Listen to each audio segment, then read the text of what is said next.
I'm not exactly sure why you wouldn't have a wrench, but I mean you do not have a wrench. I know. I mean, We're I've live. muted you. I've muted the Scotsman. What's up, guys? We are live. Welcome to another episode of Foreign and Domestic. And as always, we appreciate everyone showing up. We have the one, the only, my good friend, my good brother, the Alan B. Pro. Thanks, Scotsman. Thank you, thank you. Been a bit of a rough week for me, but a really good weekend. Really haven't done much of anything other than binge watch the hell out of Walking Dead. But other than that, we've got a lot of great people jumping into the side chat. We got lots of good people here on the panel, plus Uncle Dan. But before I roll, let's just go. Before I roll into the panel, I'll just go ahead and shout out the participants out in the side chat.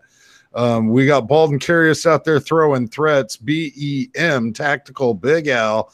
God loving Grandpa Stanley's out there. HRM Weapon Machinist Beautiful. Jesse B's out there. Kyle Lusk is out there. We got Mike Joseph, New Texan, Savage Survival is out there. Doesn't make too many comments, but hangs out.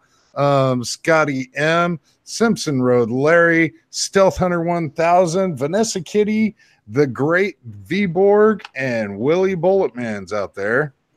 So that is the current participations list.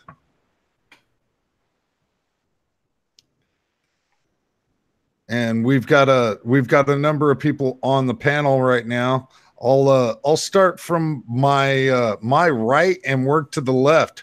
So that would be the Tactical Swede. How are you doing, sir? What's up, gentlemen? What's going on, side chat? So yeah, I don't know. Interesting week for me. I got my first strike that ended up not being a strike, but they still pulled my video down. I got the email saying, "Hey, your video violates community guidelines, and a strike has been assessed to your channel." But then when I went to my channel, there was no strike there, but they definitely did take the video down. I have of course appealed that, but you know, YouTube being YouTube, I'm not optimistic about that. We'll see what happens with it, though. Yeah, good to have you, brother. I'm glad you could show up. It sucks about the stupid strike. It is what it is. There's been a lot of those stupid strikes going around for a lot of different people as of late. Unfortunately. Shooting with Uncle Dan. I hate to get you started, but how are you this evening, sir? Well, I'm good. Me and Uncle Don just got back from a hog hunt. Now, we didn't have no success, but it's we finally got some cool weather down in here in Texas, and also we were in a drought. But the last couple of weeks we've been getting some rain, so that's good for us. It's good for the deer and good for the cows. Unfortunately, it's also good for the wild hogs, which we're at war with. But anyway, everything's been good. I've been kind of off of YouTube for a week. I've been attending a class, and it's been taking a lot of my attention for the work I do, and so I've been kind of scarce, But other than that, everything's great, and I'm glad to be here. Well, as Janice Gay says, you talking about not having any success on the hog hunt. As Janice Gay says, if at first you don't succeed, keep on sucking till you do succeed. Phil M. Rivers, wow. How are you this evening, sir? All right, how about yourself? I'm just happy to be here. I survived the Friday night with Alan B. Pro, and it was an interesting night to say the least. If you haven't seen it, go check it out.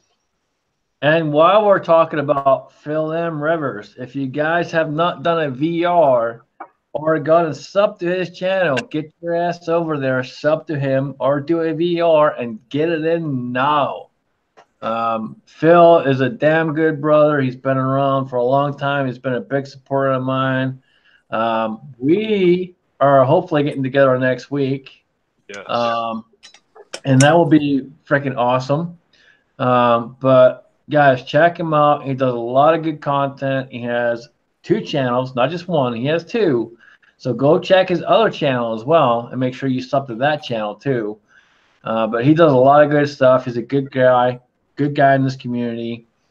And yeah, that's all I got to say. Check him out if you haven't already. And if you haven't done a VR, do a fucking VR. With that, Thank you, sir. Gage, 586. What's up, brother? Hey, man. Thanks for the invite. Thanks for having me on. We did have a good time, Alan, at your expense a little bit Friday night, but it was fun. And we had a Reloaders Network live chat on Saturday night, and here I am on the Scotsman on Sunday night. So I don't know how long I'll hang with you, but I'll do the best I can. Well, we're glad you could show up, brother. Glad you're here. And then we have my good friend Daniel. God is my judge. What's up, brother? Oh, not too much. Just getting everything ready for deer season right now. Just got done painting Tracy's Climber, and just here living life right now. I haven't put anything on for about a week, but yeah, I'll see about getting something up this week. I just want to go for a little bit better quality, not so much of bombing everybody with a bunch of videos every day. Careful with that bombing word. Talking about deer videos, if you don't know how and have never seen anybody do it, Daniel's got a video on his channel from last year of cutting up a deer. So if you don't know how, the very, very excellent video for you to go check out. C-Max is in the side chat. Good to see you there, brother. If you want a link, let me know. I'll shoot you a link. With that, we have the one, the only, the man himself from the dirty South, Chico Wise. What's up, brother? What's going on, guys? As always, I'm always excited about having a link. I join in when I can, and I'm just ready to start this week off successful. Let's say that. Well, so what's up with Big Blue? Was it keeping you awake at night and you had to cover it up? Covered up, like did you put her to bed early? Yeah, no, man. I was cutting the grass and blowing, so all the dust, I covered her up. Protecting her. Protecting her, man. She gets dusty. She don't want to act right. So, but yeah, I'm happy to be here, man. We got a great panel. Looks like Uncle Dan and Daniel and the rest of these great guys. And the side chat. Can't forget the side chat. And Kyle has a link too. Kyle's out there, but apparently he doesn't want to jump in, but whatever. But anyway, I don't really have any topics tonight. It's kind of just a free-for-all. So if you have a topic, throw it out there. If you don't, whatever. We're just going to BS and do what we do. Well, just so everybody knows, what JH is currently doing is not called manufacturing bullets. No, that is not even called remanufacturing bullets.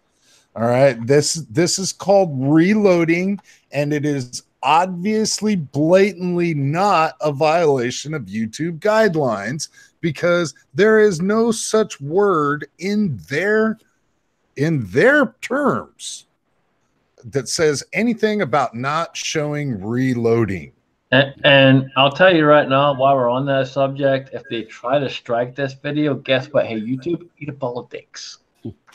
Yeah, it's just like assembling an AR-15 lower from legally purchased parts and readily available parts is not manufacturing an AR-15, but apparently YouTube thinks that's manufacturing. So, bunch of fuckers. No, it's worse than that. Do I need to stop? If I do, I will. But I'm just decapping some 38 Dude, hell no, man. Dude, you're on my channel. You fucking do whatever the fuck you want. YouTube can suck my balls. Whoa. Suck my bowels. So, speaking of which, Chico and I's team kind of took one on the chin today, and that really hurt because I mouthed off to another one of our reloading buddies. OP lives down in New Orleans, around New Orleans, and they come up here and got our Falcons in overtime. And so we're big-time football fans around here, as I would imagine Uncle Dan is too. But I'm trying to get ready for deer season as well. So we don't have a topic. How many guys on the panel, how many of y'all hunt? I know Daniel does. I know Uncle Dan does. I don't. Well, we're gonna fix that, brother. I know, man. Don't have to I used to do a little like small game stuff back in the day, but not so much anymore. No, I have plenty of opportunity out here in the middle of Iowa to hunt, but it's just not really my thing. Even if I bagged myself a big buck or whatever, I wouldn't have anywhere to keep it. Wow. So you guys heard it live. If Janice Gay bagged a big buck, he wouldn't have anywhere to keep it. No, for me, it's more of just the, I don't want to get up early and go out in the cold and sit around. It's not my thing. Sheer laziness. I can agree with that. Hey. Just don't dig it. It makes my dad so mad because my dad was a big hunter and I just didn't get into it. There's something to be said to be sitting out in a tree stand and just chilling out and just kind of watching what's going on. There's something to be said about that. You see, though, I do that next to a river or in a lake. And go this every now and then. I'll go fishing all day long. Yeah, in the summer. I ain't one of them ice fishermen. I don't hunt all these deer I hit with my car. Nice. That's how they roll in Texas. Go big or go home. That's how I get them. I've killed more deer with my car than I have with my gun. Off of one that's been hit by a car. You know what I'm talking about? It's the only deer I've ever taken down is with a car. Exactly. I got him with a rabbit. I've taken a deer down with an 18-wheeler. Ain't much that left must after look that. Pretty. Especially because I was doing a little over 100 miles an hour at the time. Oh. There was nothing left of that deer. Jeez. That's just where you get that was back in my young and dumb days, not my old and dumb days like now. That was just paint. Pink mist. Just a little splatter. And we did have Mr. Roll Call join in. How are you this evening, Roll Call? What's going on, guys? You all smell terrific. Thank you very much, sir. I genuinely try. I did take my shower this week. Except for the Scotsman, he always smells good. He smells like hops all the time. Yeah, told you. Look, dark and dirty tonight. Dark and dirty tonight. Scotsman, I was eyeballing that same beer at the store today, but I went with something different. Unfortunately, that's all they had. I was going for something stronger, but that's all they had. Well, what was that? Founders? That's a good one, though. It's a Founders, yeah. This is Founders Porter. Okay. It's a good beer. It's 6.5%. I was going for something stronger, but they didn't have it, and I was kind of pissed. Anybody else drinking beer? Beer check? I got some Rogue Dead Guy Ale. There you go. Hell yeah. I'm just going with the Merry Monks. Merry Monks is a damn good one. Yep. Coffee. You guys are fancy. I got some Yingling. Hey, nothing wrong with Yingling, baby. Oldest brewery in the country. Guys, say bye-bye to Chico. Hey, that's my home state, baby. Well, at least it's not a PBR. I mean, it could be a PBR. It could be, but that's still pretty bad. Guys, real quick, we have OP25 TTFFD out in the side chat, and if you guys have not seen the video already, look at that badass Mama Jamma. That shit is bad. That is kick ass, guys. This is for something pretty special. Oh yeah, I saw. In about 2 to 3 weeks' time, I have something special coming to this channel, and this is a part of that. And a huge shout out to him for doing this, and a huge shout out to him for also doing this, which I did not know was coming. And apparently, a couple people out there, Willie Bulletman and Kyle Lusk, and apparently there's probably a couple others involved in this too. I'm gonna kick your asses, but thank you. This thing is freaking awesome. You got something else coming your way tomorrow, brother. Yeah, I know. Thank you. Yeah, OP man, you have got some mad skills. That is absolutely awesome. phenomenal. That C-Max logo is just impeccable. Yeah, Absolutely gorgeous. I kid you not. I show this on camera. I filmed it, but it is nothing compared to holding it in your hand and looking at it. This thing is absolutely fucking phenomenal. Hell yeah. Just the detail of the deer alone is ridiculous. Y'all see the one with the Willie Bullet Man? It's awesome. Yeah, the guy's got some major skills, and yeah, it's gonna be cool, guys. I have something pretty special coming in this few weeks, so watch out for that.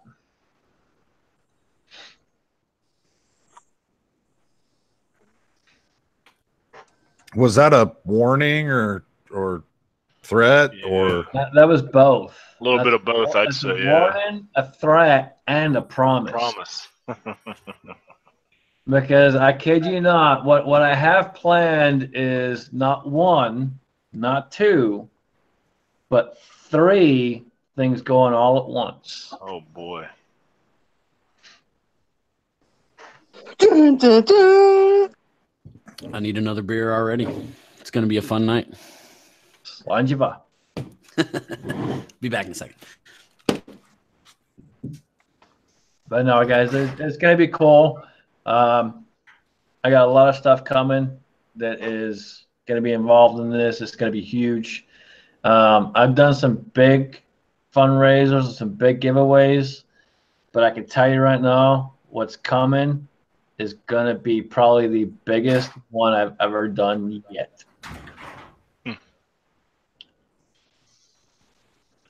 And that's saying something, because you guys know I've done a lot of fucking big ass shit and given a lot of shit away. Yeah. This is going to be one of the biggest ones I've ever done to date. yeah, if you don't know, the name The Crazy Scotsman is an underestimate to what the guy has done out here in the community.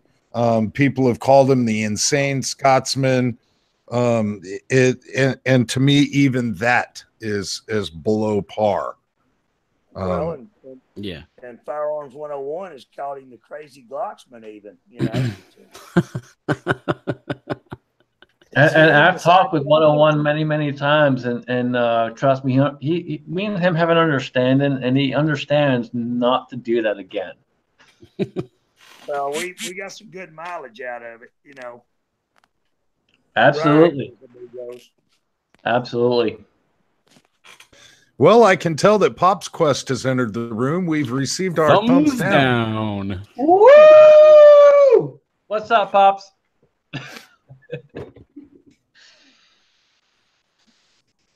I was hoping Midas would show up, but apparently Midas isn't going to show up. Where has he been? He's in the process of moving. He's trying to sell his house and move, trying to get closer to family. To Montana, isn't it? Wyoming, I believe. Yeah. I hadn't seen him in a while. Yeah, I know he's been busy. He's had a lot of stuff going on, but was hoping he would be able to jump in, but that's all good. Pops has a link too, if he ever wants to show up, or if he just wants to make asshole comments on the side and thumbs us down. We're good with that too. Oh, we got another one. Another thumbs down. What's up with that? Pops is a very inspirational guy. I mean, he kind of is a driving force behind a lot of people in the community. So not our community, maybe Jan's community, but wow. Oh, Kyle, that's just not right. Yeah. Kyle, careful what you say, man. You're gonna get Jan excited. Pops probably has a secondary channel you can come in on.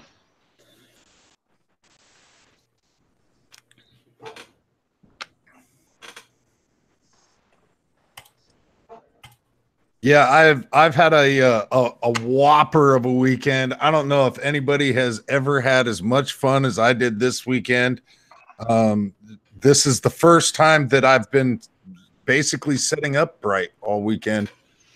Friday night we had the bike rally here in my town, and I've done it on the channel before where I've walked around and done video, and I've also gone around and interviewed people, and I almost did that, except I decided to get shit-faced drunk instead. And that worked out really well for me, really well. Did a nice little chat with all the buds on Friday, and had done nothing but lay my happy ass on the fucking couch and binge watch The Walking Dead all weekend. Uh-oh. Uh-oh.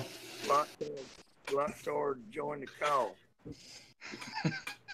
The one, the only. You know what? He's having camera issues already. Yeah. Dude, we're done. We're done. The old green lines again. Don't be muting my nephew. Hey, don't you start with me. We'll have a conversation outside of here. We'll take care of that real quick.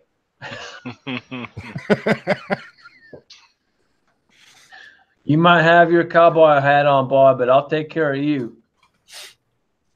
Hey, I just got this thing back. It had to be remodeled. 10 years of putting on this dirty head, it needed some work. Yeah, Pops wants to know why you gotta curse so fucking much anyway. Because it's my fucking goddamn motherfucking right to do so. That's why.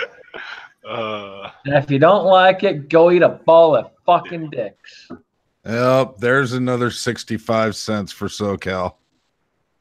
Is it up to 65 cents now every time we say that? I think I owe him like $1 million.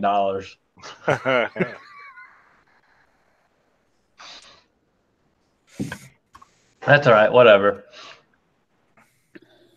Well, me and him will figure it out.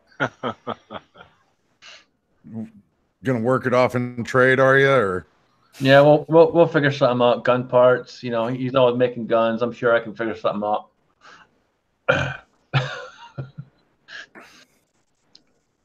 Yeah, he seemed to be pretty pleased with that 9mm carbine. And it's just like the guy, just like as soon as he finishes one and shoots it a couple of times, he moves on to the next. It really must be nice to be able to do that. Yeah. Yeah, I'm in the process of building one, and it's the first one I'm building, and that's a 6.5 Creedmoor. Fuck yeah. I just filled out the paperwork today. I'll pick it up probably Thursday because, as you guys all know, I usually get delayed just because they got to check to make sure my immigration status is all good and all that bullshit. But I'll pick up my upper and lower Thursday and be going from there. I have some other parts coming in the mail, but 6.5 Creedmoor AR is in the mix. Yeah, I'm somewhere in the future. If I ever get a fucking job and I have some extra money, one of the things I want to do is start doing a little bit of long range kind of precision shooting, and 6.5 Creed, man, it's good stuff. I want to shout out someone in the side chat real quick because they made a very good comment. Vanessa Kitty, family fucking show, damn it. Damn fucking right. It's a family fucking show. Shut your fucking mouth when you talk to me. That's right. There's no fucking snowflakes here. You can't fucking deal with it. There's the fucking door. Hey guys, I know we didn't have a topic, but I want to ask this, and it's may I'm sure some guys in the side chat could probably answer. Fucking structure. Oh my God, structure. Hey, have you guys heard about the structure? washing up on Interstate 40 up in North Carolina? I wonder if anyone's seen or heard about that. This was after Florence, so I seen that earlier today. So it's kind of, I was curious about that. It's a lot of fish that washed up on the interstate. Wow. Hold on, real quick. There's a comment in the side chat, and I think this applies to Janice Gay. It comes from Josh Benware channel. Screw me, damn screen always green. Apparently, Josh wants you to screw him. I will pass that message on to Jan. I'm pretty sure she'll understand. Nothing like a green screen. Yeah, Chico, those things that are up on side the highway, those are dead fish now. Yes, definitely. They're very dead. So if you got cats, there's your chance, man. You can get like many years worth of cat food. Interstate 40 is pretty fish far fry away in from me. Carolina. You know what I'm talking about? Well, I don't get it. How are the fish actually getting there? Right. It was flooded. Yeah, I know there was quite a bit of flooding, but not, like flooded all the way up to where the fucking fish are swimming on the damn highway. It could be next to a river that got, flooded from the rain runoff. pretty interesting. No, I know 40 was underwater for a week or so. But my thing is, whenever the flood waters recede, why the fish don't damn just recede with the water? They're stupid. I like Mike Joseph's comment out there in the side chat. Fish NATO. Fish NATO. Well, Josh, the fish, they only know how to swim forward. So when the floodwaters receded, they couldn't back up. Tom Olafson is joining us out in the side chat. Oh yeah, what's up, Tom? What's going on, Tom? And that's one guy right there. If you don't know Tom, get your butt over there and sub that man, because that guy is one awesome freaking dude. That's all. He's got a versatile amount of content on his channel. Sometimes you're going to be just looking at something absolutely hilarious. Sometimes it's going to be something that's really serious, and it's a good fundraiser, or it's a real versatile type of content on his channel. Yeah. I dig it. Tom is literally the man. He is the man. I don't think I've ever seen a bad video from Tom. I don't think so either. Everything I've seen from the guy has been cool. And I've had the pleasure of meeting them in person more than once, which is pretty freaking awesome. The guy is who he says he is, and he's really cool. So check him out if you don't already know him, because you should. Roll call. You've been quiet, dude. What's going on? Nothing. I'm just sending out some emails. I just got back from Chirac because I went to the gun rights policy conference this past Saturday, and I took some pictures and I'm sending some emails to some people. There's a real nasty bill coming around. It's called HR 5087 if you want to do some research on it. It pretty much is going, well, it's trying to take away everything that we own. Every last bit of it.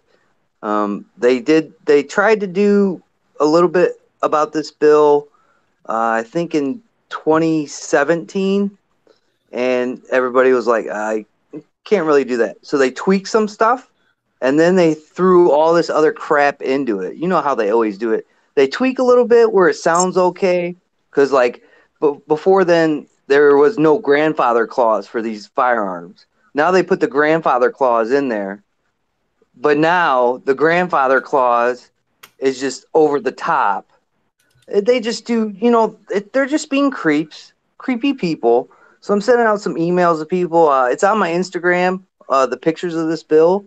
Very interesting. And fuck the NRA. If you're a member of the NRA, you're being deceived, you're being lied to, and they don't give a shit about you. And I'll tell you that right now. What they said at the Gun Rights Policy Conference was a load of shit, was disgraceful, and I hope they never come back there ever again. And if you want to stick with them, go ahead. I'm not going to hate you. I'm still going to be your friend, and I'm still going to give you those hugs. But you could put your money elsewhere to help the Second Amendment, gun rights, and everything else. So that's what I'm doing. Sorry, I'm quiet. But I just get really pissed off from some of the shit those people said. And I talked to Eric Pratt from Gun Owners of America. I didn't get to talk to Alan Gottlieb, though. He was a real busy dude that day. So, you know, I didn't want to cramp that dude's style. But I signed up for Gun Owners of America while I was there. Because I was like, fuck the NRA, man. They didn't talk about shit. You know, they didn't even talk about their support of the red flag laws that are running around in everybody's state. They didn't talk about shit, man. There's a lot of comments in the side chat right now saying you need a hug. Do you need a hug? I would like a hug. I like hugs. Talk to Dennis Gage. You ain't getting one from me.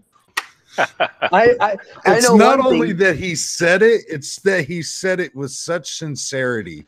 I want a hug.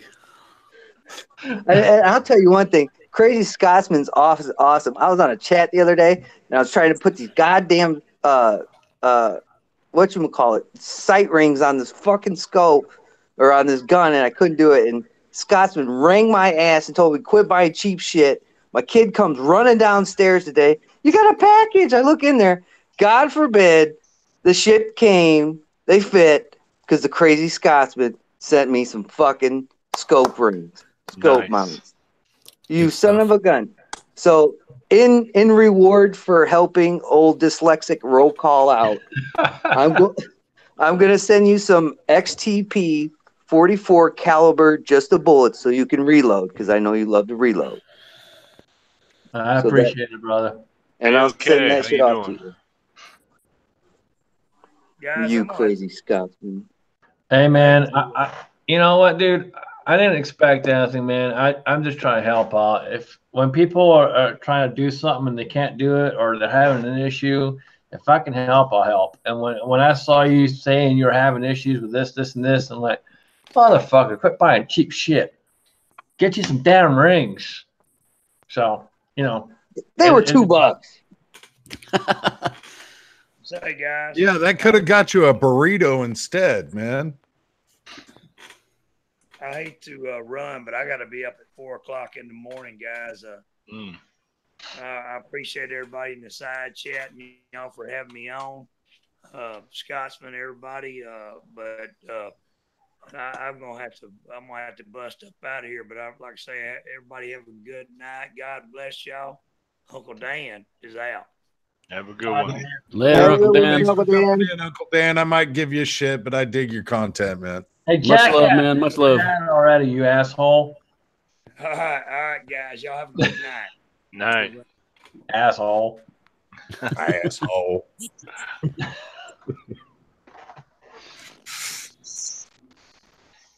So with that, I am going to surprise everybody with a Chico Wise. What's your gun they're carrying right now? Oh, you know it is the CZP07. Beauty, beauty, beauty.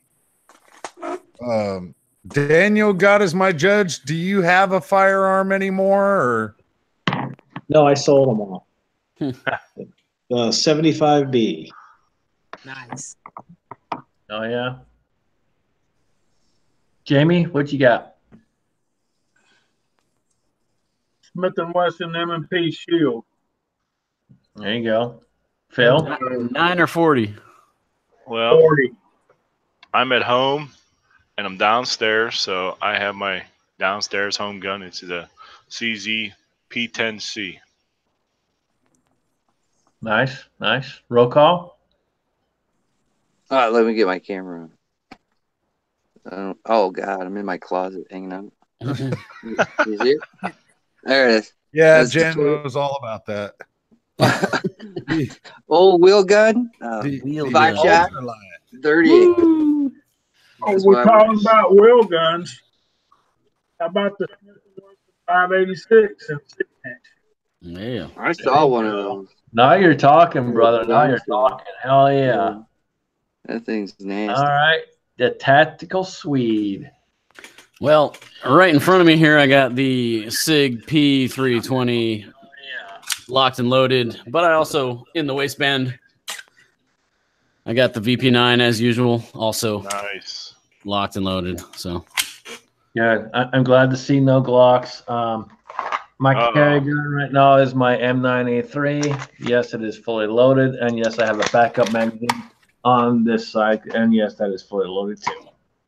well, you said no Glocks, but Josh popped up Josh again. showed So. Yeah, fucking Josh always shows up. But you know what? His screen goes green, so who gives a flying fuck? He'll speak it a bit. So I'm pretty sure I know what you might be carrying, Josh. But what do you got on you? Anything? Pair of pliers? It's a surprise. It's coming on a future video. Ooh, mystery. Oh. Well, right now in my hands, I've got the Remington 870 Tactical with a couple of the modifications rolling there. Rolling the shotgun. And as always, the carry weapon of choice right now is the Urban Gray P07 in the Dara. So it's not only looks good, smells good, tastes good, and it takes showers more often than I do. Awesome. All right, Josh. But I do have an adjustable range.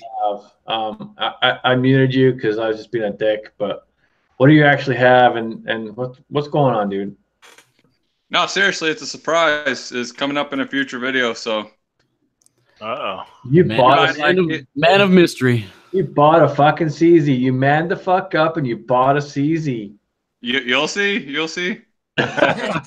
It's probably a 43. A what?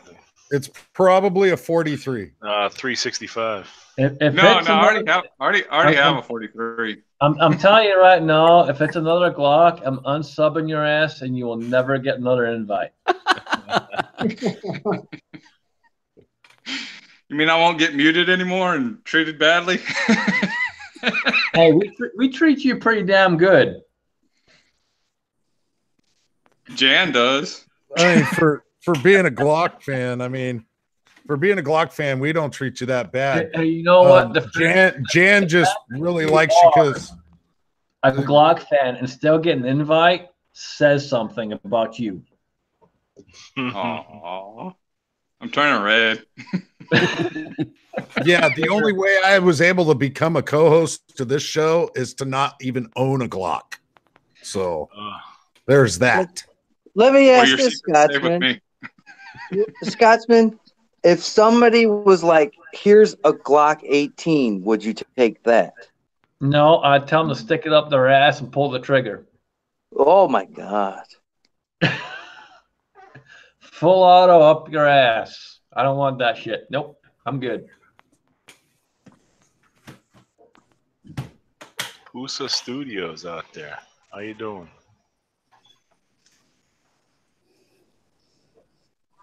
Yeah, I'm actually looking at a CV, Scotsman. It's the smaller, but it's a striker fired one. So do I still be in the club if I get it? Hey, if it's a CZ, you're good, brother. All right. I'll probably go get that this next week. Once you buy one CZ, you're going to buy more. Yeah, it's a virus, man. I have caught the virus. This is the very first CZ I've ever owned. I don't know why. I've never tried CZ before.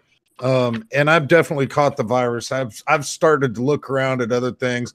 I'm still so in love with this particular pistol that it's even kind of like I feel like I'm cheating on her just by looking at other ones. But you know, if it ain't good enough for her family, ain't good enough for mine.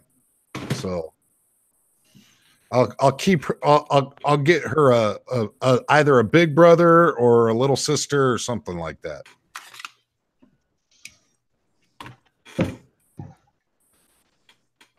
But once you get one, that's it. You're hooked, man. I'll tell you, I'm about getting ready to get rid of all my striker fire pistols and pick up another CZ. Oh, they got a striker fire, which I happen to like. I'm done with striker fire. I don't know what it is, but I cannot shoot a striker fire pistol for crap anymore. I pick up any CZ hammer fire gun, Beretta hammer fire gun, or a Smith & Wesson hammer fire gun, and I'm right on fucking point. I love me my strikers. I can't shoot a striker fire pistol for crap anymore. I'm done. I went and took. I've been carrying my Beretta APX, which I love the gun itself, for the last I don't know how many months. But I went and shot it the other day and was trying some new rounds that I got, and it shot it and was like, "Fuck!" And I'm carrying this thing. I'm like, "Yeah, we're done with this gun." Yeah, I couldn't hit for nothing. Well, Tom's asking out there, not enough finger. I wasn't using my left hand, Tom. But no, I don't know what it was. It wasn't shooting like I was used to it shooting. I don't know what it is, but personally, I just love hammer fire guns, so it is what it is. I've made the decision. I'm gonna sell both of those and get rid of my last two striker fire pistols and go right back to hammer fire. Well, it honestly has been a number of years since I carried a hammered fire gun. I started carrying striker fire guns, and that was just my trend, and I didn't even really notice that I did it for quite a number of years until I picked up this Urban Gray, and then I went, you know what? It's been a while. How long has it fucking been? I had to actually dig back in the archives and try and remember that. And in trying to remember that, I forgot how to tie my shoes. So if anybody has any Velcro that they'd like to send me, that wouldn't be that bad because I can't keep my shoes on. I've only got one hammer fire gun in my whole collection, honestly. Just not my thing. Hey, Scotsman, just out of curiosity, how many, like, if you take let's say you take 150 rounds to the range and you're practicing with your double action, single action hammer fire gun, how many rounds do you practice in double action and how many rounds do you practice in single action? Probably, honestly, about 2/3 are double action, and the third is in single action because single action is way easier. So you really want to practice more in the double action and get to know the gun because that's how you carry the gun. Yeah. And last time the Scotsman was down here, that's what we were doing. We were drawing from the holster and going for the hard trigger pull. What's up, TR? Whoa. Good to see you, brother. You too, man. Yeah, it took a minute, I guess. It came through on my phone, and it took a minute for it finally to hit my email so I could join. I don't like doing it on the phone. Yeah, Big Al makes the comment out there. 150 rounds is a warm up. I mean, I have to agree. Take 150 rounds to the range. That's just getting the gun warm. Yeah. Well, the old I know I'm jumping into the conversation halfway into it, so I probably missed some things. Back in the day, back in the 80s, when I got into guns and got into self-defense and all that, all the gun writers said your gun must digest 500 rounds without failure before you strap it on. I can agree with that. Yeah. I completely and entirely agree with that, and I actually push it past that. I go to 800 before I feel like I'm comfortable enough to just carry it and trust that it's going to do what it needs to do. Yeah, you can't fire 20 rounds out of a freaking box of ammo and say, yeah, it's good. I'm all right. No, you need to, because some guns need a little bit of a break in, you know, and you may have to get past that, or you just may need to. Well, a good example of that would be like Big L. He bought the SIG 365 and had how many issues, had to send it back, and so on and so forth. You don't just shoot a few and carry. Yeah, I'll even go further, like especially with the VP9 here. I'll shoot different kinds of ammo through the gun, not just a certain number, but different kinds, because I found with this that it just did not like certain kinds of ammo. And you know, it started out 115, it didn't really like, and then after about 500 rounds, it liked, you know, most 115, but there was certain brands of 115 it didn't like. You know, normally I'm carrying like 124 for like, you know, self-defense rounds, but just for running on the range, it just didn't like certain ammo. So I want to find all that stuff out before I start carrying something. Really? You had a problem with 115 with the VP? Yeah. There's certain brands it just didn't like. I haven't had any problems. I was having issues with just cycling. And then like once I pushed it past like 500 rounds, I stepped it up to like 124. And I shot like 500 rounds of 124, and then it was fine. Except for I always shoot like just for practice stuff. I always, you know, Freedom Munitions was really cheap, so I'd go with them. But it just does not like Freedom Munitions 115. I don't know why. It shoots fine through every other gun I have, but it does not. The VP9 does not like it. But it shoots other stuff 115, Blazer, you know, all kinds of other crap 115, but it just doesn't like that Freedom Munitions. Yeah, the only time I had a problem was when it was brand new and it still had the grease from the factory. I had to take it home and clean it and brought it back to the range, and I haven't had a problem since. Yeah. I haven't had any other problems with any other ammo as of right now. But yeah, it just doesn't like that Freedom Munitions 115. Yeah, I don't know about any of you guys, but as someone that does it and sells, I tell people every time, buy 3 to 4 different types of ammunition. Yep. And go try them and see what the gun likes best first. Yeah. Yep.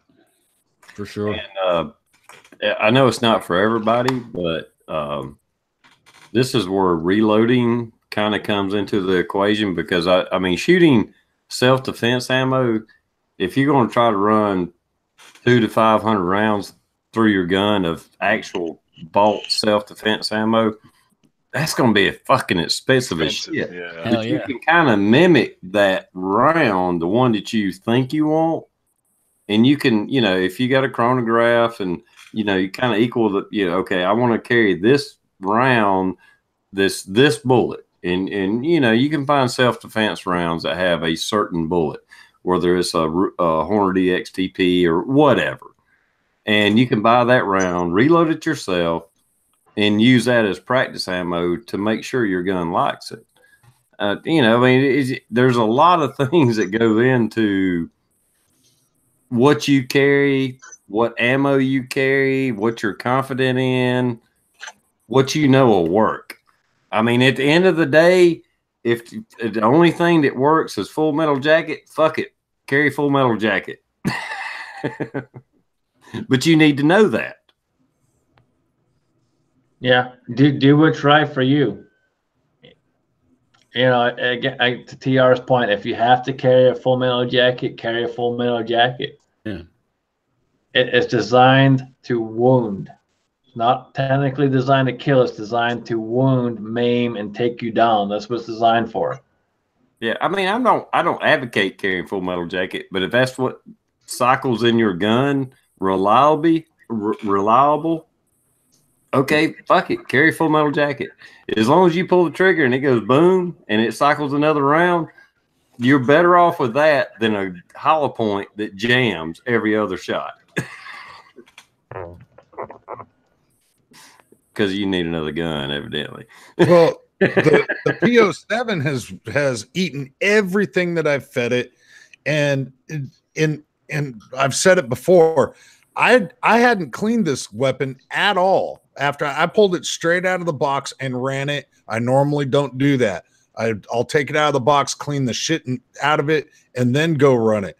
I still have yet to clean this weapon, and I'm carrying it. I got no problem with it, but I'm running the Hornady 124s in it right now.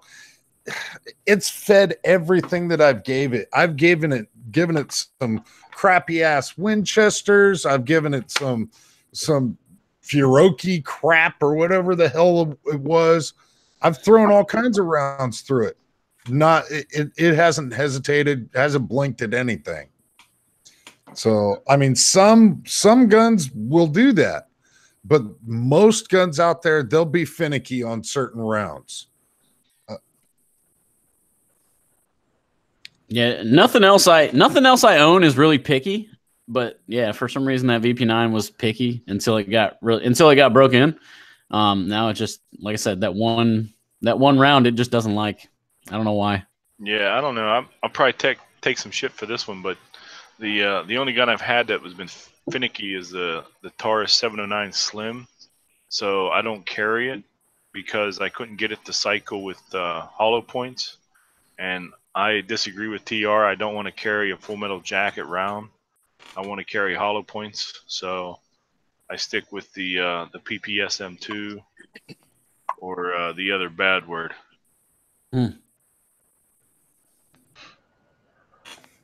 I didn't say I wanted. Phil knows to keep the bad. I just said if that's all it works in your gun, that's what you should carry. Yeah. The 709 I had trouble with, and I don't know whether it was because of the weather, because it was, I don't know, 20, 30 degrees out and it was cold. And I had trouble with the casing getting stuck in the chamber. And I had to pry it out or pop it out with the cleaning rod. And I just didn't like that. And I shot it again later with the same ammunition. It was fine.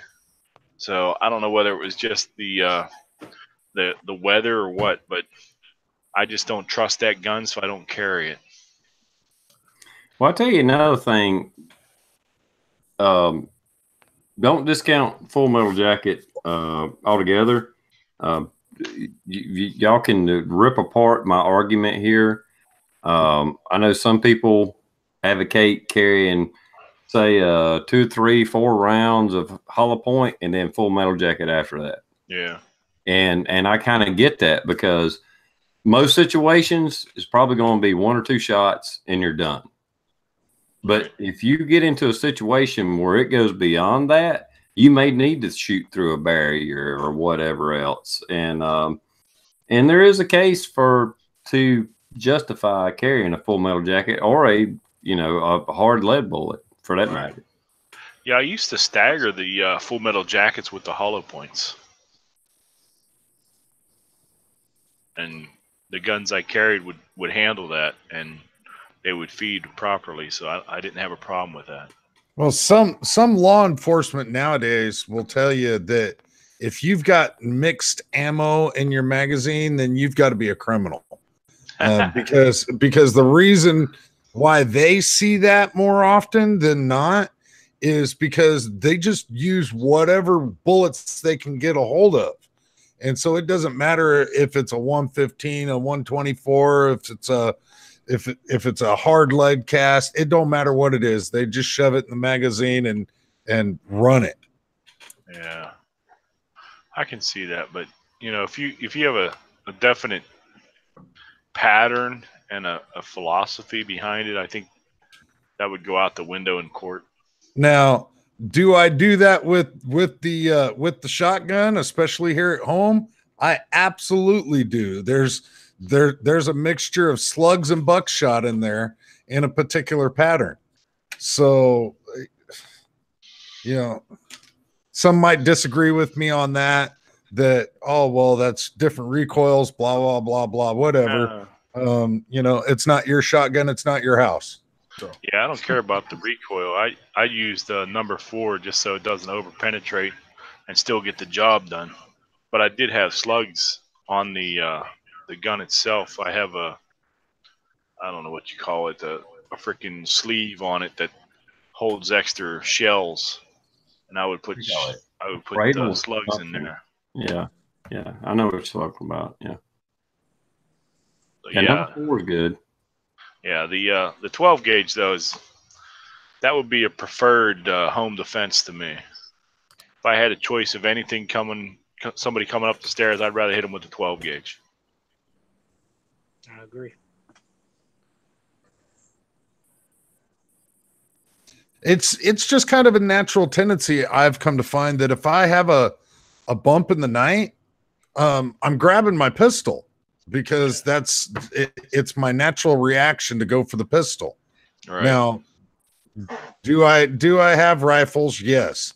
Are rifles going to be more effective? Yes. Yes. But normally I'll have the shotgun in the back of the apartment because if I've got to fall back, there's a reason why I'm having to fall back. And so I'm going to want a little bit more oomph back there than up front.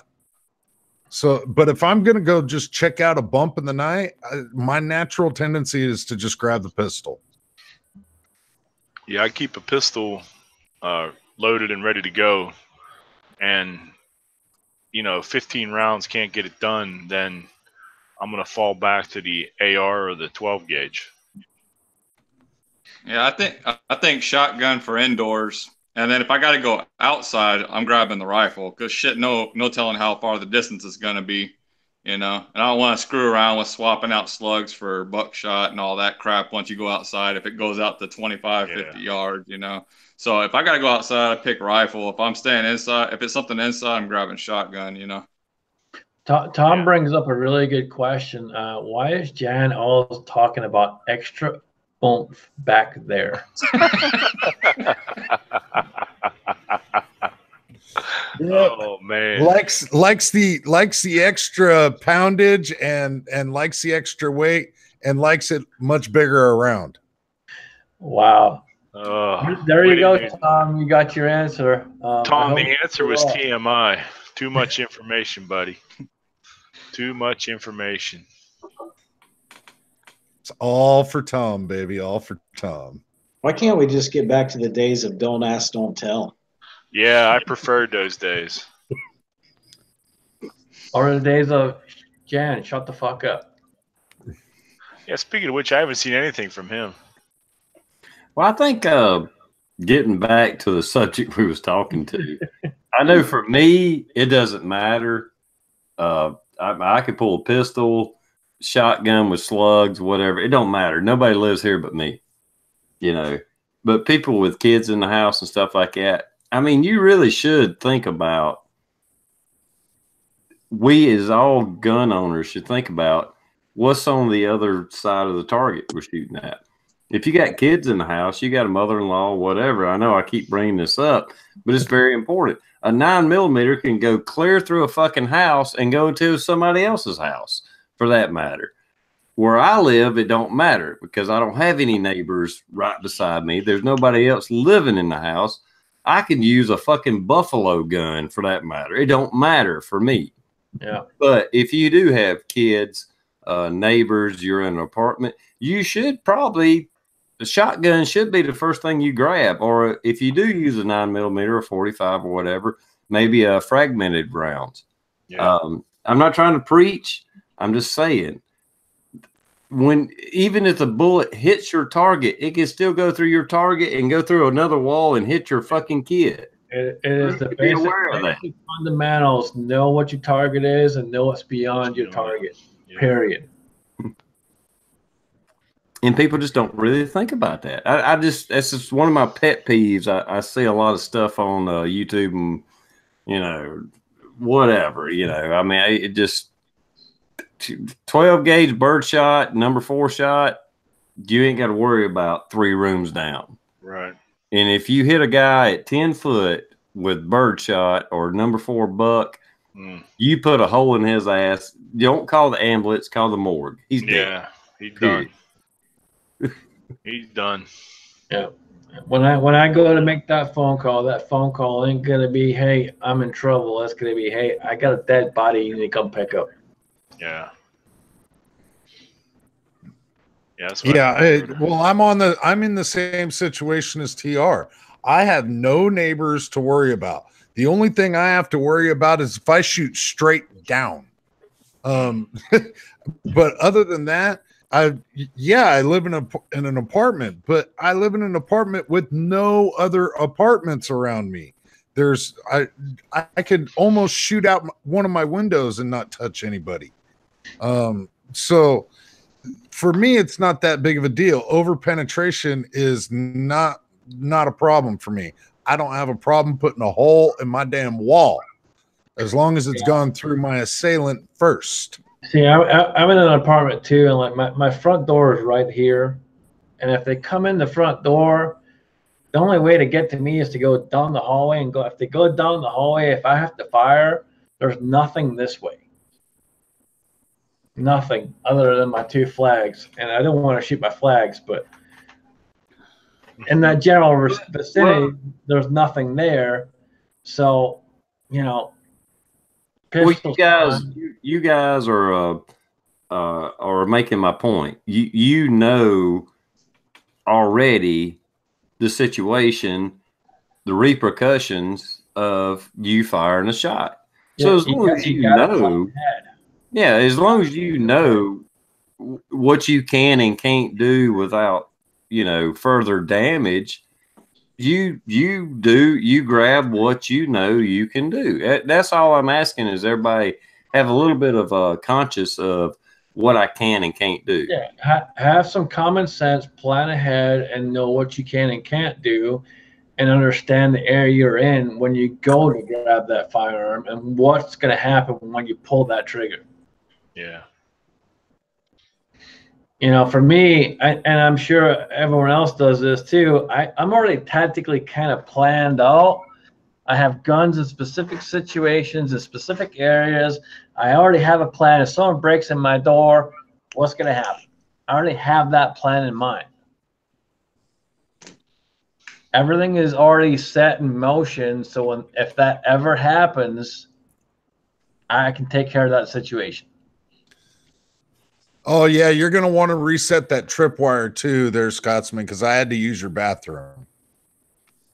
Well, I'm just thankful you used the spare bathroom because the main bathroom has Janice Gay is not welcome. Oh, damn.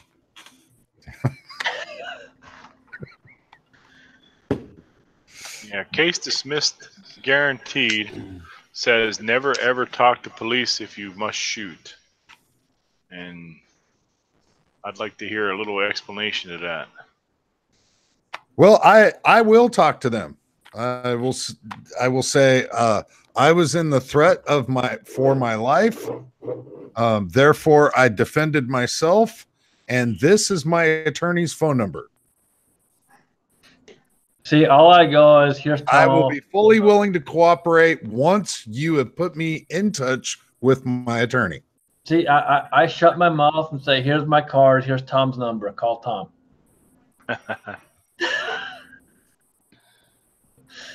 And Tom goes, I'm not his attorney. I do wills and trusts. I don't know who this fucker is.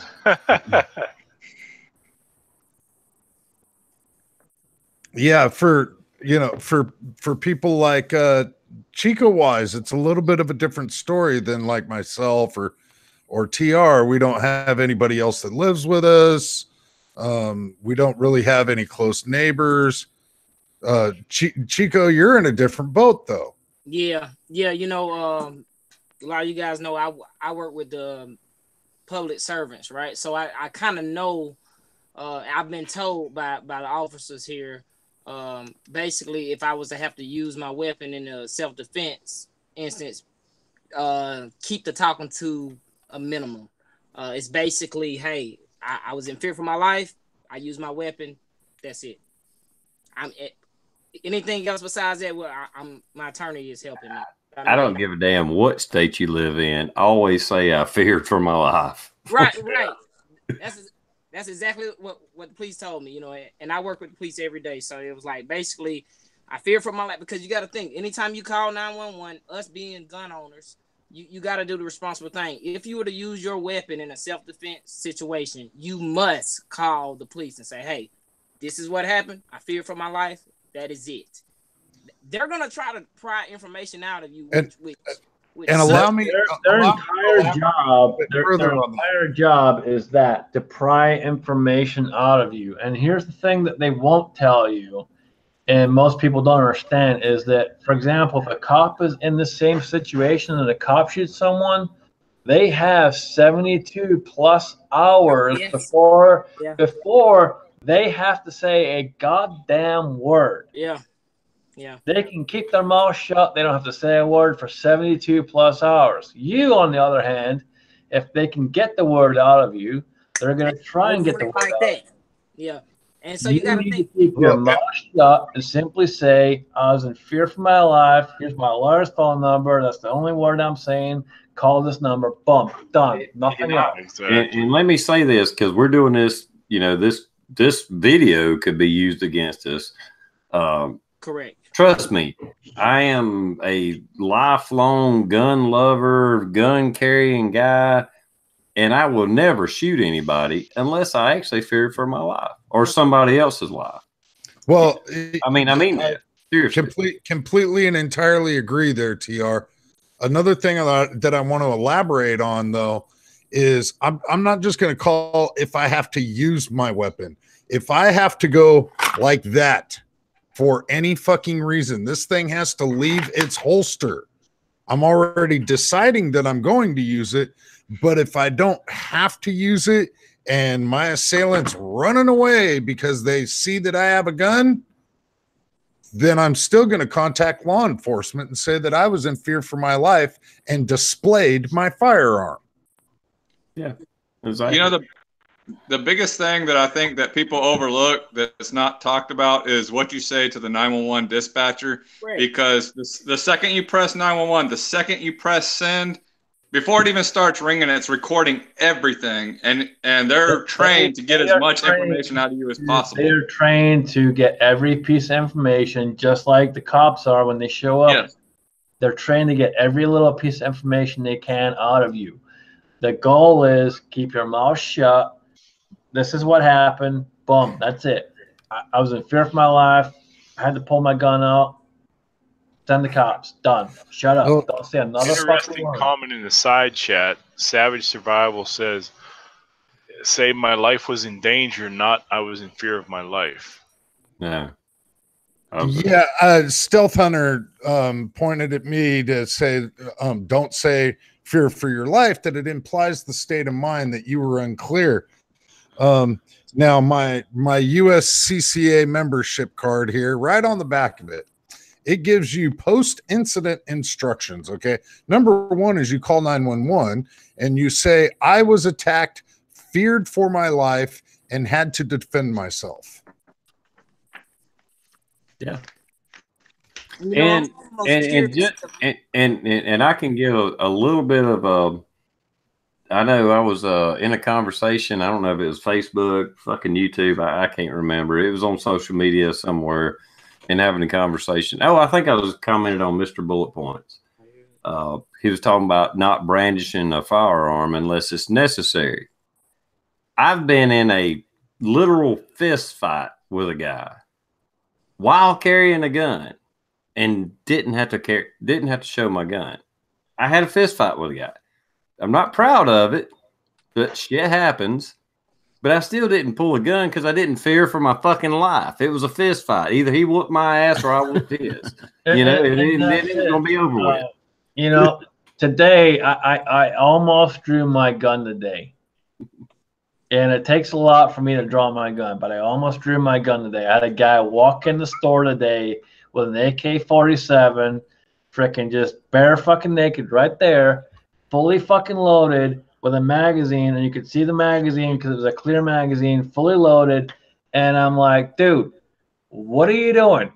Where's your case? Why is it out? Why are you standing with a fully loaded gun? Is it naked? It was naked. The guy was naked? No, the magazine was naked. I could see it was loaded. It was one of those. It was one of those damn clear freaking mags, and that thing was fully loaded when he walked in the door. And I'm like, seriously? And I had to try and explain to the guy, and it was talking with him back and forth. And the guy was just standing there like, I don't understand this. And then I'm like, dude, you're walking into an armed building with a gun in your hand and it's fully fucking loaded. What do you think is going to happen?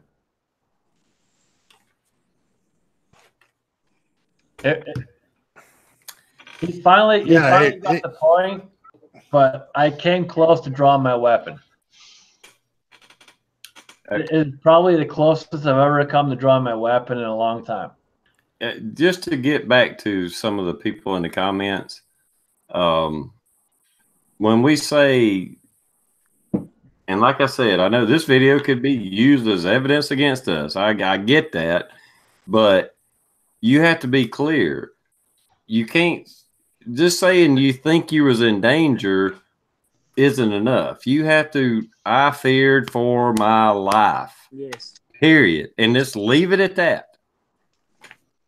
I mean, that makes the statement. I mean, because some states you have to know the law. Some states you have the right. You don't have a right to stand your ground. You have a duty to retreat. But in those states where you have a duty to retreat, you can, once boxed into a corner, you still have a right to defend your life. But if you don't fear for your life, you just say while I was in danger, you may live in a state, well, your fucking duty is to fucking run. So you have to. I'm exactly in one of those states where I have the duty to run if I can run. Well, where I was at, for example, when this happened, I didn't have anywhere to fucking go. So if I had to draw my gun, I would have been exactly in the right and would have taken care of what I had to take care of. Thankfully, the guy finally, after 10 minutes of me going back and forth with him, fucking understood what was going on. And Armament and Access said if my hand was on my gun, yes, my hand was on my gun. And I was standing there, it was right here, and I was trying to explain to the guy, like, dude, you need to understand this. He finally got it, and I didn't have to draw. But if I had to, I would have been exactly 110% in the right because I had nowhere to run. Nowhere.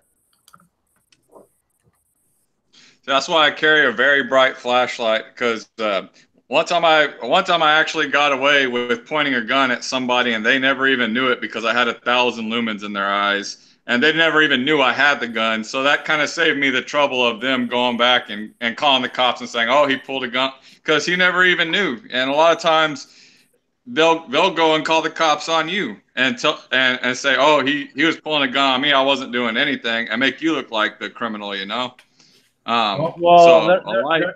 They're kind of screwed where I'm at because I have cameras everywhere. When the guy walks in with a fully loaded AK, yeah, you got a problem there, dude. Oh yeah, in the gun store, yeah. Hey, Scotsman, I gotta run, man. But thanks for having me on here. I really do appreciate it. And for all those guys out there in the side chat, please listen to what they're saying. While I was at that place this weekend, there was 2 stories that are interesting. One you can check out online. It's called The Santa Claus Shooter. I met him while I was in line eating prime rib.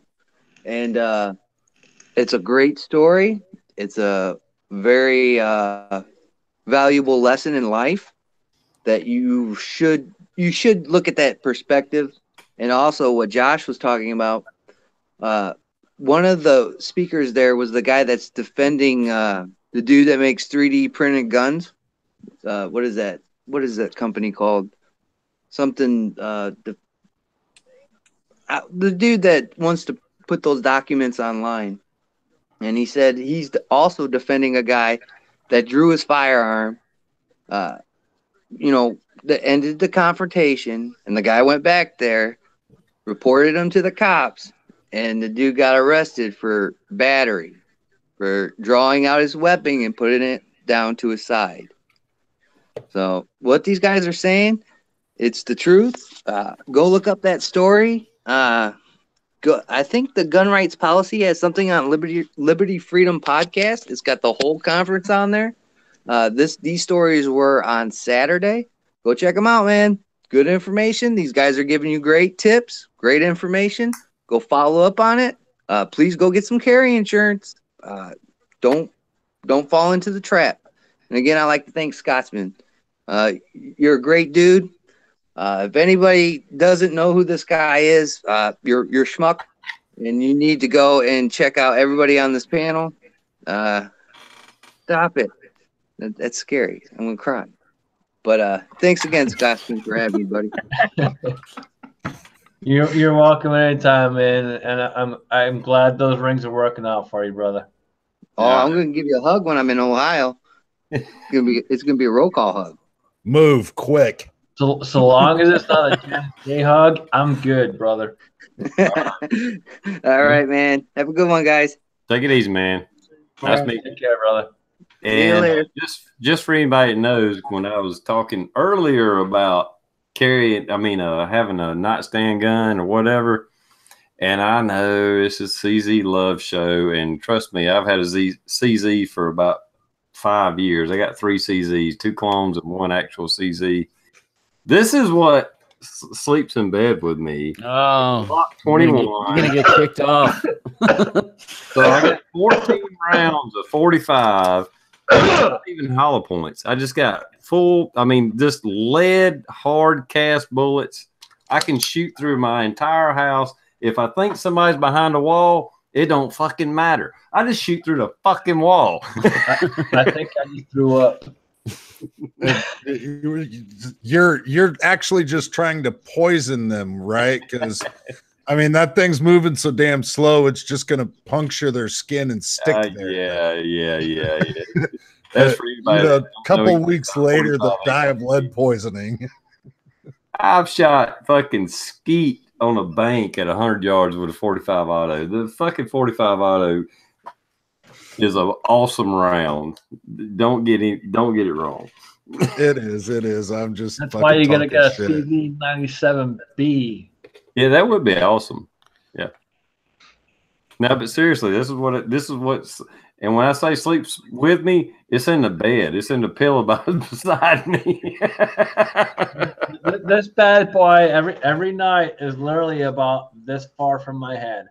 That's it. Every night. Yeah. But like I said, I know my situation. I know my surroundings. I have no problem with what's downrange, what's beyond the target. There is nothing beyond the target. And that's it. Know your situation, know where you're at, have a plan, and understand it. And when I say have a plan, don't take that the wrong way, because a lot of people take that the wrong way of, well, I got to make sure I got this, and that. No, just understand if someone comes through that door, what are you going to do? Where's that round going to go? And at the end of the day, if a cop has to come in and say something to you, what are you going to do?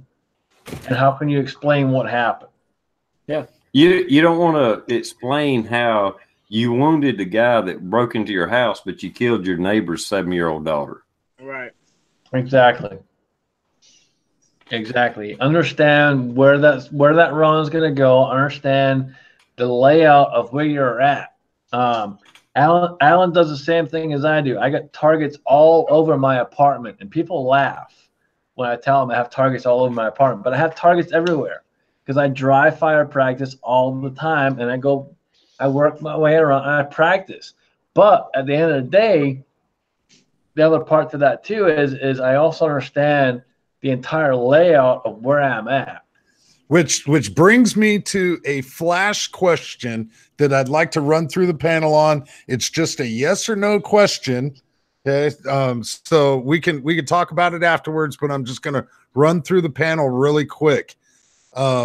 Yes or no, have you dry fired, cleared your house? Chico. Yes. Daniel, God is my judge. He's on mute, so I don't know if we're going to get an answer out of him. JH. I will neither confirm nor deny. Oh. That was a yes. JH, have you dry fire cleared your house? Absolutely. Josh? Nah. What? Hold on. Hold the fucking phone. The tactical Glocktard has not cleared the house. Are you kidding me? Dry fire cleared the house. You have not literally gone around and practiced clearing the house? What for?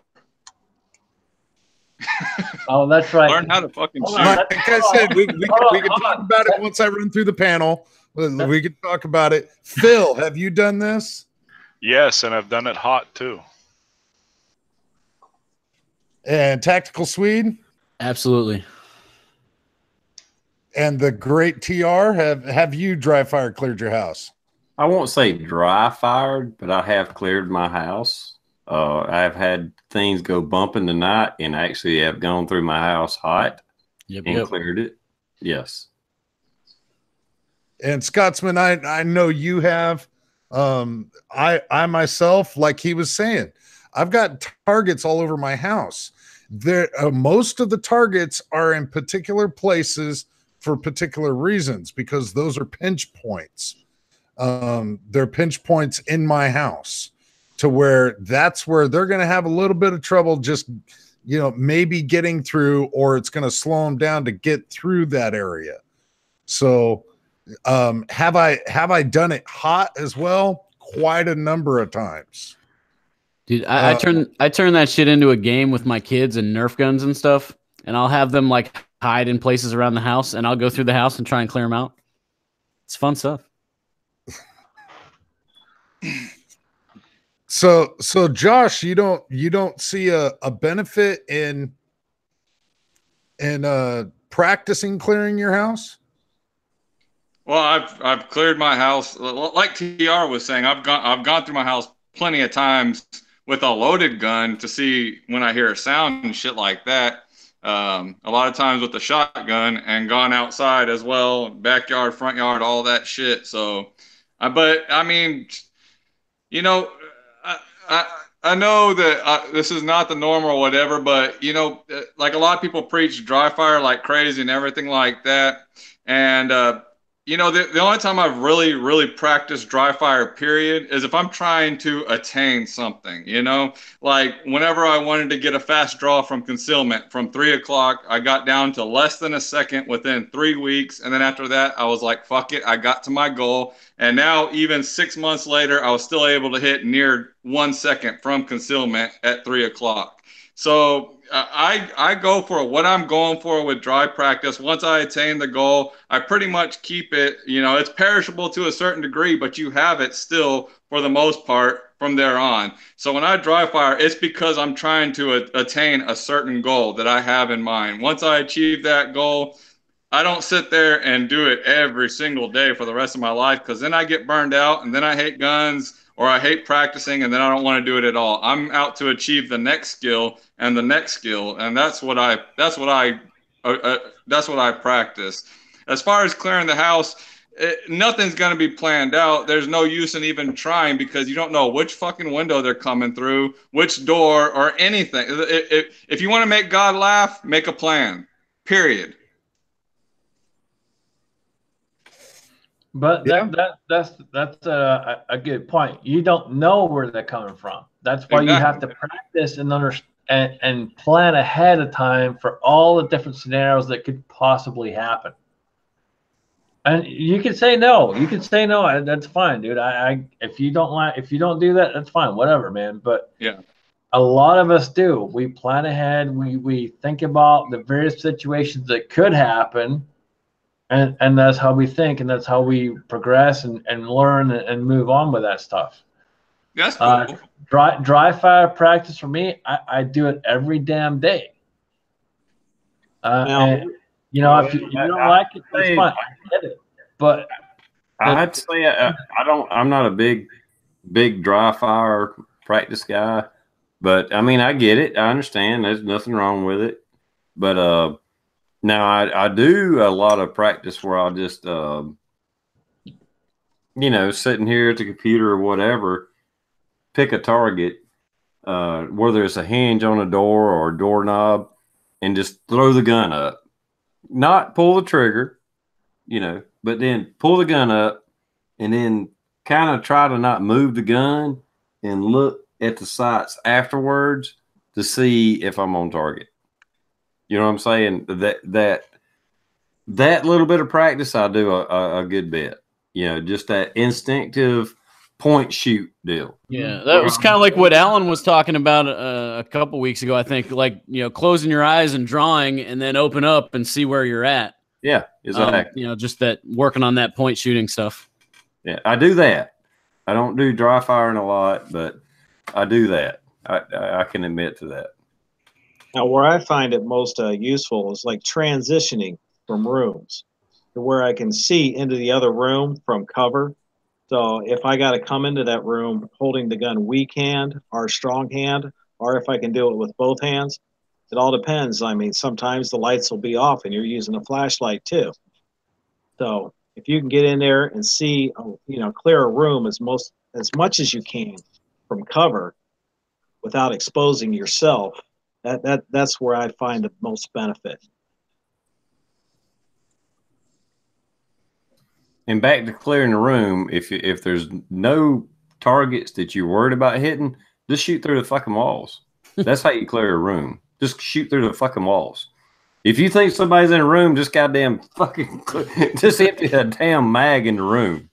If I know somebody's in the next room and he's there to do me harm, I ain't even going to go peeking around the corner. I'm just going to shoot through the fucking walls.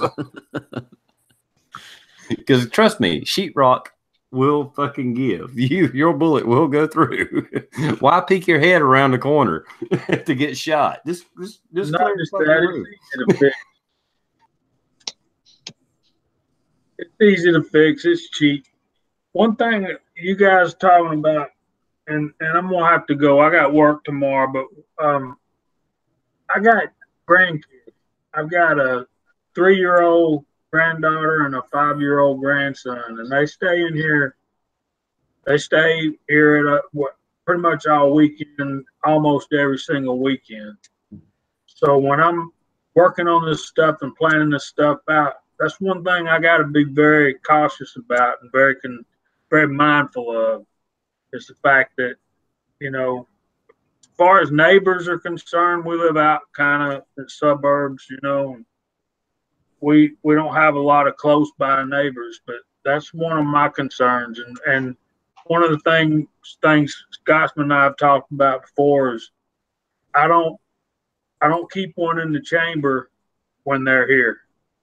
I'll clear that out, and I've learned to write my slide as I'm drawing, pretty much. Yeah, and so long as you practice that, you're good. It's when you don't practice that you're gonna fail.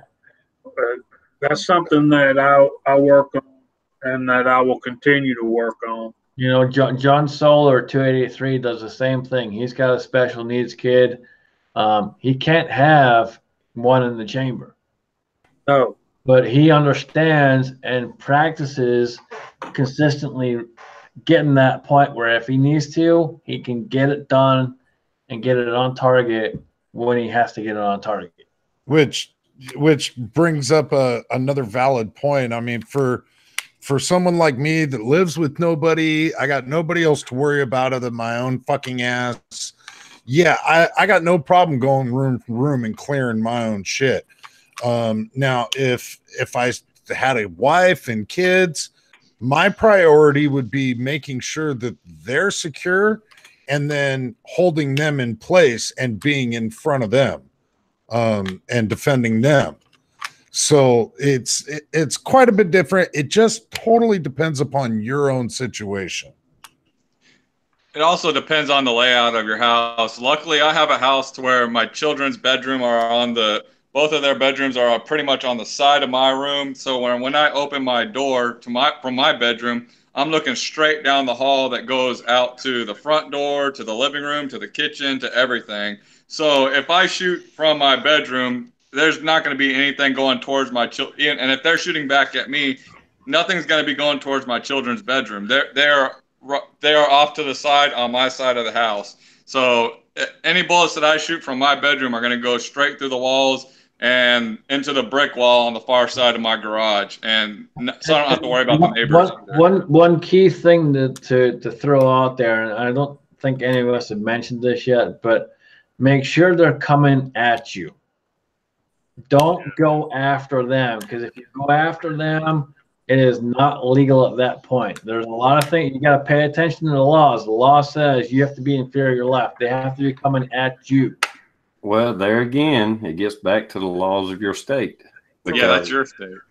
You know, and in my state, I have no duty to retreat, whether I'm in my yard, my house, my car, the sidewalk. It does not matter. If somebody is posing a threat to me anywhere around me, I have no duty to retreat. Yeah, but if they're walking away or running away and you're chasing them, that's a different story. Well, yeah, I didn't say you could chase them, but I'm saying if there's an armed man in my house, I don't have to run from him. Yeah, absolutely. And like where I'm at, I can't run. I got one fucking door. Well, shit, here you really need to. You got to know your laws. You know. Yeah, like here in Texas, we had Joe Horn. He chased these people that were breaking into his neighbor's house. He went outside and shot 2 of them with the shotgun, and it cost him $750,000, but he got away with it. Yeah, I remember that. Yeah. That comes down to the almighty dollar. You know, you can buy freedom for the almighty dollar. Look at Michael Jackson. Yeah. In Georgia, where we live, Chico will tell you this: if there's somebody in your house, they're paid for. Yes, sir. And I'll tell you, when I was in Georgia, the funniest thing I ever saw in Georgia was my lease. and you'll love this one, Jamie, and Chico, you'll appreciate this too. But my lease literally said I could not have firearms on the property and could not shoot anyone if they broke into my apartment. What? I literally looked at the apartment complex and told the owner of the apartment complex, I'll pay for the fucking cleanup. That was my exact words. I'm like, if I have to kill someone, I will pay for the fucking cleanup. Shit, I'm moving. I would have never signed that lease. Yeah, I probably would. Dude, I didn't know until I got in there. Like, literally, I did not know. It was one of the last things they told me when I got in there. And I ran out of time because when I moved, it's because I was on a contract. Yeah, but it wouldn't trump state law. If you have a stand your ground law. The worst they could do is kick you out. Yeah, and that's pretty much it. But it was just kind of funny. Yeah. And that was the thing that was literally, and Alicia said, you know, you can't do this, you can't do that. I'm just kind of like reading that, like, are you fucking kidding me? Like, fuck you, dude. I'll pay for the cleanup. It's not like the apartment complex that could have you locked up and charge you. No, all they could do is kick you out of the fucking apartment. Right. Yeah. Next to they give you like 30 to 90. If you actually sit there and you read that, literally all I did was burst out laughing. Like, are you kidding me, dude? Yeah, not allowed to have firearms on the premises, but how much you want to bet that apartment manager had plenty of them? Well, you know, the funny thing is it said that, but the amount of times they saw me open carrying and they never said a word to me was quite a lot. Housekeeping. That's why it's always, like TR said, it's always good to know your laws in the state that you're in, because to be honest, or how I feel, as gun owner, I never want to shoot anyone. You know what I mean? At all. That's the last thing on my mind. But if it's me and my son and someone breaks in here, I'm sorry. You know, and that's it. You know, I was joking about it, but seriously, I don't want to kill anyone. I don't. If I had to, I will, but I don't want to. You know, it's like today. Today I had that guy come in with an AK-47 fully loaded. I didn't want to draw a down on him, but if I had to, I would have. Yeah. I came this freaking close. You know how many idiots walk into the gun range, though, man? I see people all the time. It's just idiots, man. It's insane. It's insane. As a avid gun owner and past. I was in a fucking war, and I can tell you, even in war, I didn't want to fucking shoot no damn body. Yep. Period. I never want to fucking be down on a guy and shoot him. I did never, ever. If I have to defend myself and my buddies, my family, my friends, yes, I will do it, and I'll never blink a fucking eye, and I'll never lose a wink of sleep over it. Right. But I don't want to do it, you know. Now, in a zombie apocalypse, if I was shooting at zombies, I might enjoy that shit. Right. You've been watching too much Walking Dead, dude. I really have. Oh God, I've been watching that shit all weekend. I might, you know, yeah. I was gonna ask which kind of zombies. I Am Legend zombies or Walking Dead zombies. There's a big difference. To bring out the 1022s. There's guys, and I'm sure y'all probably know some, but there's guys that go to war and they are in combat and they do have to take someone's life, and they have to do it so much and they have to do it so regularly that it becomes a mundane thing for them. And then when they get back, it's a very difficult thing to transition back into society. They actually grow to love the act of warfare. And, you know, it's like that scene on, what's that movie, Apocalypse Now? I think it's Apocalypse Now. The guys, the colonel's on the beach and they're getting ready to go surfing and bombs are blowing up all over. And he says, you know, someday this war is going to end. And I don't know if you thought about it that much, but, you know, that's a hard place to be, man. You know, when it's tough. Well, like we all been saying, last thing we want to do is have to take somebody's life. That's where the whole PS, I don't know the exact acronym. Was it PSTD? PTSD. Post-traumatic stress disorder. I mean, that's where it comes from, where guys have to do nasty shit. They had to do stuff that, you know, us as human beings, we don't want to do, but they had to do it, and they're trying to deal with it, you know, and that's where that comes from.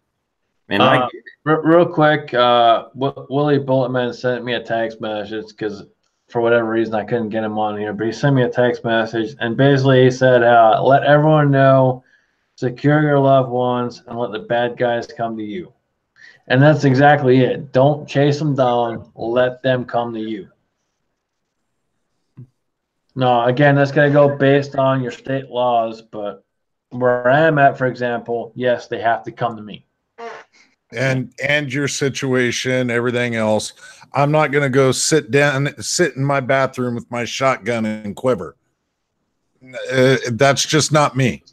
Now, if I had family in that bathroom, I would put them in that bathroom and stand in front of that door, and wait for them to come to me. But you know, that's just a difference in my particular situation. Yeah. Looks like Phil is needing to roll out of here. You want to do an outro, Phil? Yes, thank you. I'm gonna get rolling because I got to get up in like 4.5 hours. Thanks for having me. Appreciate it. I do have the 500 sub giveaway going on. If anybody hasn't heard, go check that out and go to the original video and leave a comment or VR. And other than that, y'all have a good night until we meet again. Yep. Phil, appreciate you showing up. And guys, if you have not checked out Phil or don't know Phil for whatever freaking stupid ass reason, go check him out, make a VR, and help that man grow his channel because he is one cool ass dude. Definitely, I second that. Later, Phil. Later. Thank you, guys. Catch you later, brother. Phil. And with that, I think Jamie is getting ready to get out of here too. So we're just gonna go ahead and go through the room, but we'll start with Jamie. Jamie, what you got, brother? I'm working on. Y'all know I'm doing a 35 Remington load series. I got load 6, and load 7 is coming up next. Load 6 is probably be up this week.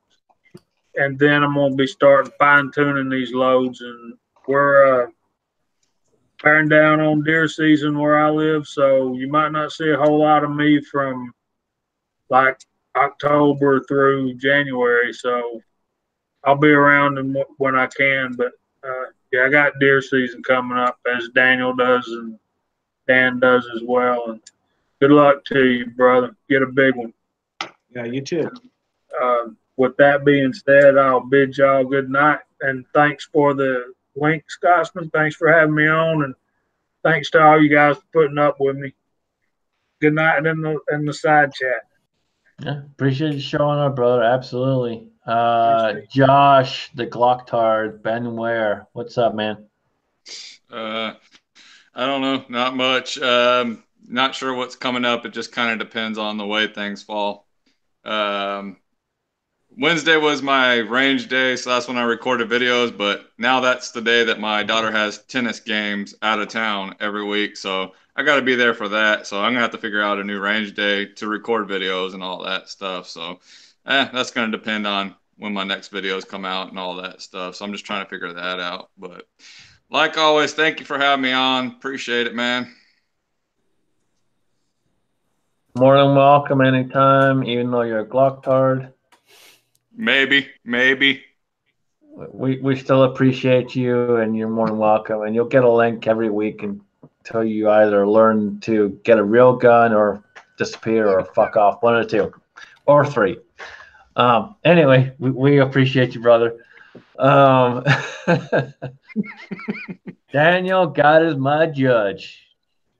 Hey, thanks for having me on. Been a good talk as usual, guys. And Preston, Scott, it's past your bedtime.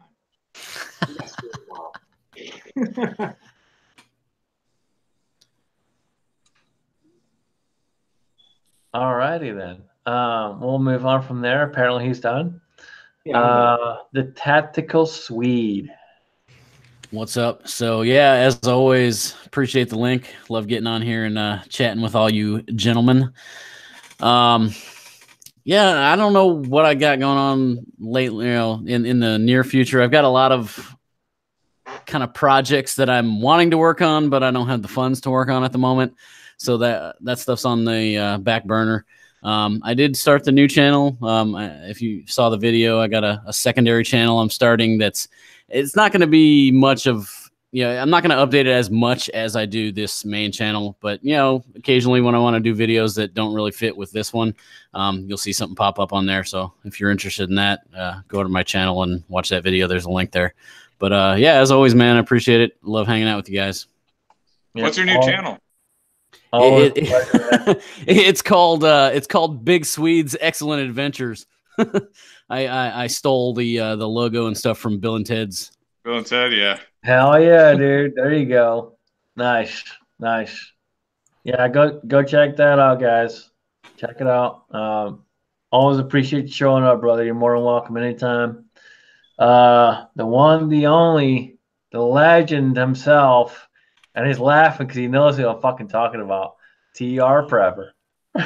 What's up, guys? Appreciate you sending me a link, Scott. Enjoy being here. Enjoy being able to catch this, and hopefully I'm not too much of a dick and thorn in y'all's ass when I come in. You're more than welcome. Never. Brother. I do appreciate the link, and I'm still doing my chats on Tuesdays. I think right now I'm going to do them bi-weekly because I didn't do the last one last week. So I'm just going to do them bi-weekly for now, and we'll see how that goes. But anyway, thanks for the link, man. And Alan, Chico, everybody, Daniel, thanks for letting me hang out with you guys. Pleasure. Definitely pleasure. Yeah, man. You're more than welcome anytime, brother. Anytime for sure. Chico from the Dirty South. Yeah, from the Dirty South. Let me see what I've got coming up soon. I think I'm going to switch over Betsy Blue here to 45, and I'm going to take you guys along the way. So I'll be documenting that or recording that. I'm going to switch from 9 to 45 ACP. I've never loaded 45 ACP, so it's going to be a chore and a learning experience like everything in life. I may get some casting videos out of me soon. I'm still trying to get all that together, make sure I'm doing it right. I'm gonna reach out to the more experienced people, and they're gonna help me. They've been helping me already, so be looking for some casting videos and some ACP reloads on Betsy Blue here. And as always, it's always a pleasure. Thanks for the link. I can't forget that. Absolutely, man. You're more than welcome anytime, brother. And of course, my good friend, my good brother, and he has the 12 gauge, which is awesome. Alan B. Pro. Well, I had an excellent chat. I think we went over some really good stuff. Even though we had absolutely no structure, we developed a pretty decent conversation. Fuck structure. Yeah. Structure can go eat a bowl of fucking dicks. Hey, Preston's here. Y'all watch y'all's mouth. We got we had an excellent side panel tonight. Lots of people joining in, agreeing, disagreeing, making their own opinions. That's what we're doing. We're here chit-chatting about this, that, and the other thing, and enjoying it.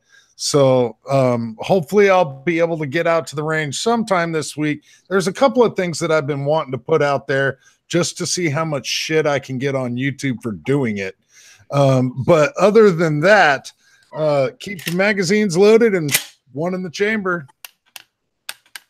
Yes, Very sir. cool. Very, very cool. Guys, all I got before I go is real quick. If you haven't seen the latest video, you see this bad boy right here, OP25TTFD made this, and this is for an upcoming giveaway to help our good brother C-Max Arms.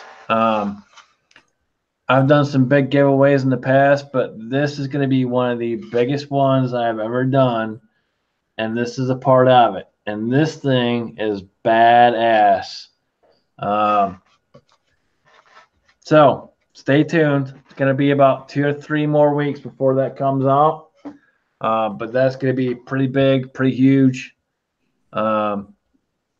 But other than that, guys, that's all I really got. I appreciate everyone on the panel showing up. I appreciate everyone on the side chat showing up.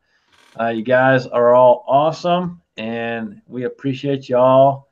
And with that, we're out of here. Good night, guys. Thanks for showing up.